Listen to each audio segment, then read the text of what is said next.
What is up, everybody? Welcome back to Sports Gambling Daily for Thursday, April 18th. Hey, my name is Jared, and basically what we try to do here is post daily sports betting content where I give you my picks and my plays for my systems that I created years and years ago. So what those systems basically what the system is designed to do is find matchups that we can exploit for maximum profitability. If that sounds like something you possibly might be interested in, consider hitting that red subscribe button. And if you like this video, hit that thumbs up button. I would appreciate it. Now, the comment section is on fire lately. We had so many comments yesterday, and I really appreciate it. The community is building, and it's so nice to interact with each and every one of you guys. Some of you guys have been posting some major winners in the comment section, so continue to do that. I like seeing who you guys are betting. I like seeing your thought processes, and I like rooting for you guys. So continue to do that.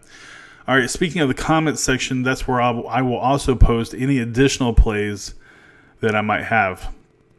So, I'll make this video and I'll have these plays, but then that's not when I stop handicapping games.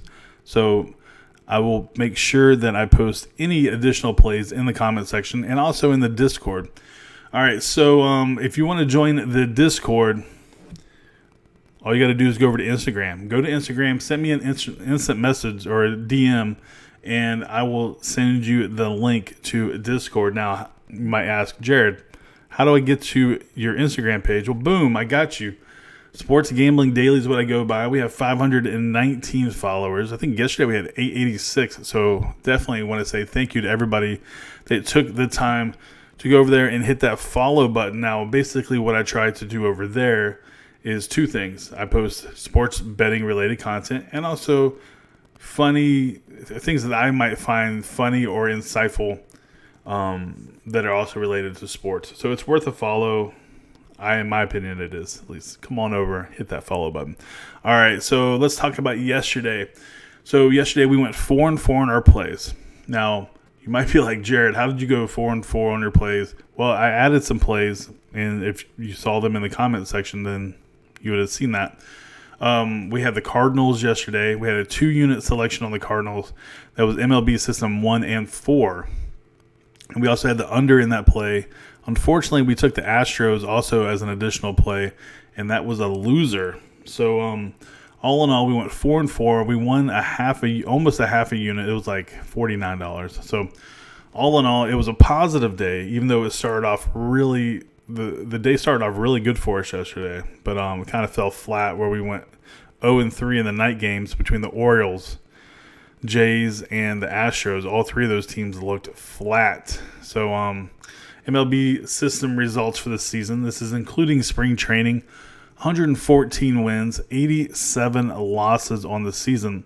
Now, I didn't round this number up, guys. This is the legit number. It's plus 23 units. So, we're doing pretty well. It's just the middle of April, guys. So, we got a long baseball season ahead of us. So, we are trending definitely in the positive direction.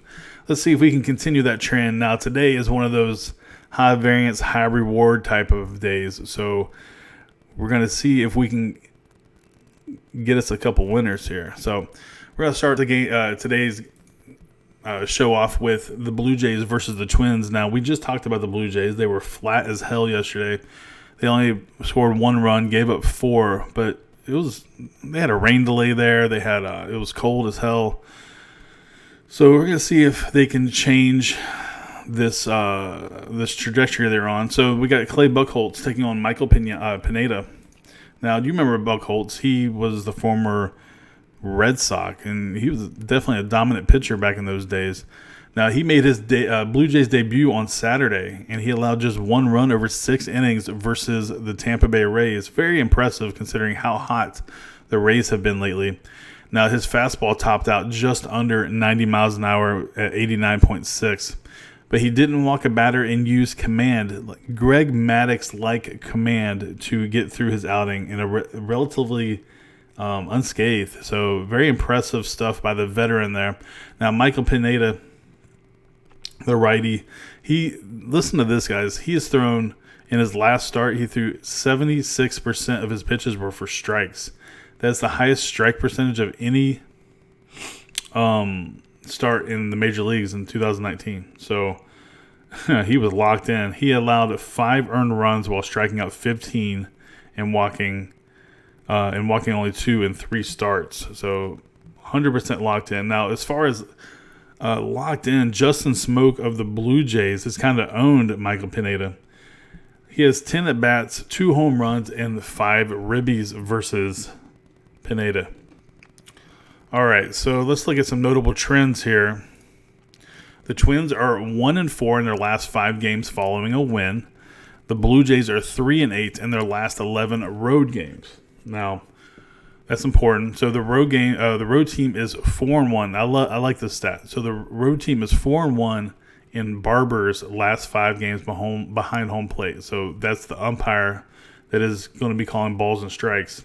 The road team is 4-1 in the last 5 games behind the plate versus Minnesota.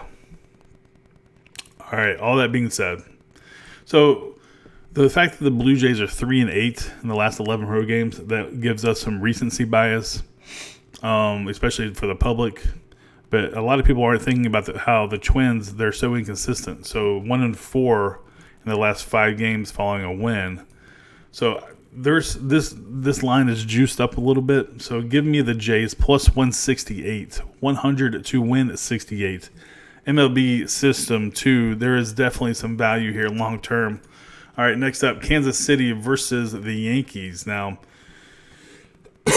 we have Homer Bailey versus Domingo German. Let me tell you something, guys. Homer Bailey is one of the worst pitchers I've seen in a long time. Like, one of the worst pitchers I've ever seen until last start, where he's coming off his best start since 2017. On Saturday, he shut out the Indians on 2 hits over 7 innings and struck out 7. Bailey now has 21 strikeouts over 17 innings with 6 walks. So is this the comeback season for Homer Bailey, the former Cincinnati Red? We'll see. Now, Domingo German, the righty, he's 3-0 on this year. 1.38 ERA and 14 strikeouts. Now, German will return to the rotation after a brief bullpen assignment. That was due to all these off days in the beginning of the season. He has been terrific through a pair of starts, holding the Tigers and the Orioles to get this .083 average and compiling a 1.64 ERA through 11 innings. Nasty stuff there. Now, let's see, some trends. Now, this is important, guys, because we're going to be going back a year, and it's important to get the full concept of what I'm trying to do here. So the Royals are 9-25 in their last 34 versus the American League East. The Yankees are 58-26 in their last 84 home games versus a team with a road winning percentage of less than .400.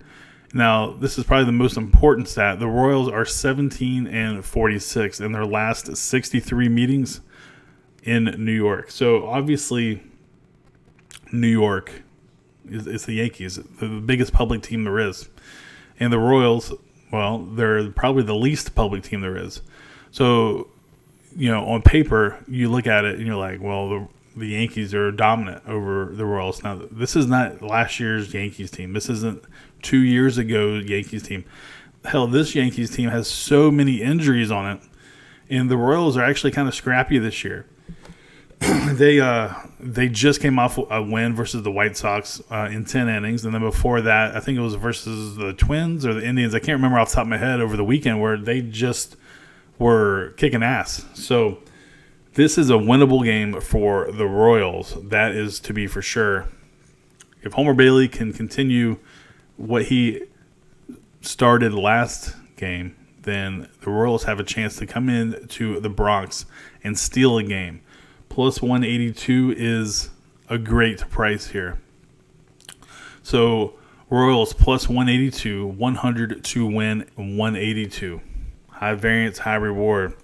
All right, next up, last game I have for you guys, Zach Eflin versus Kyle Freeland. We got the Phillies versus the Rockies. The Rockies are at home.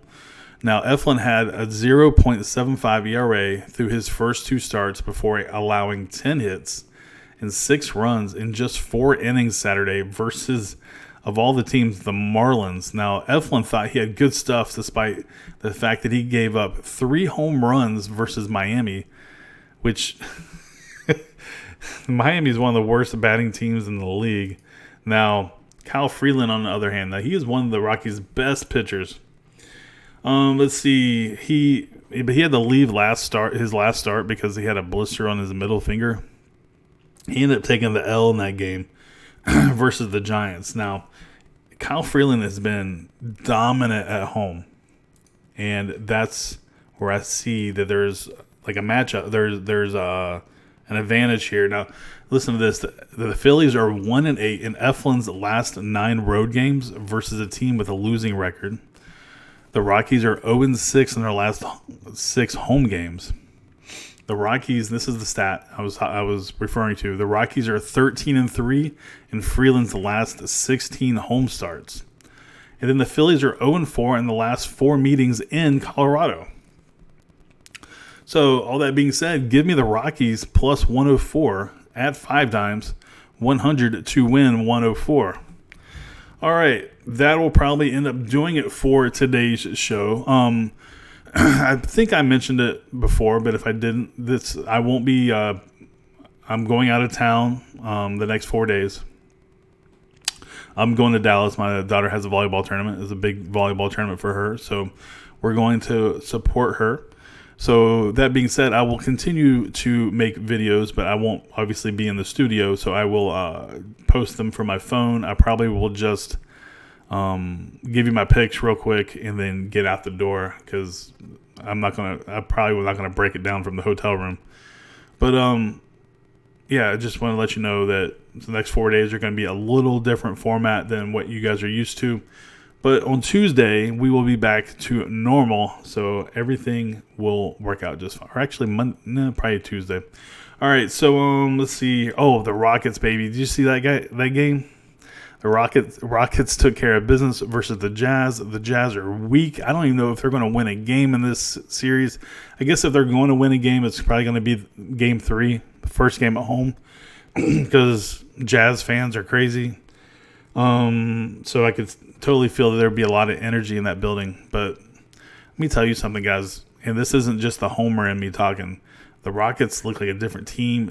Now it looks like they just coasted it through the regular season to get to the playoffs. Their defense looks amazing.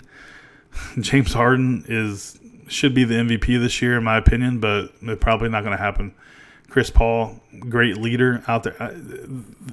I don't really see a weakness. The only weakness I see is if they go cold again. 0-20 was 0-27 versus the Warriors in the Western Conference Finals. Now you got Boogie hurt.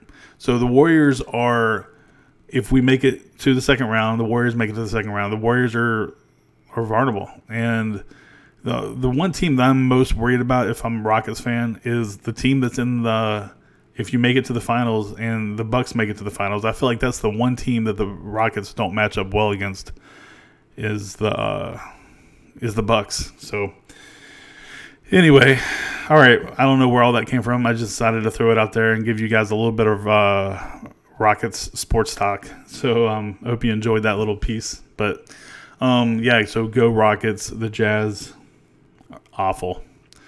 All right, so let's see here. That'll do it for today's show. Good luck to you. Good luck to me. And good luck to all of us. And I will see you guys at Whataburger. Peace.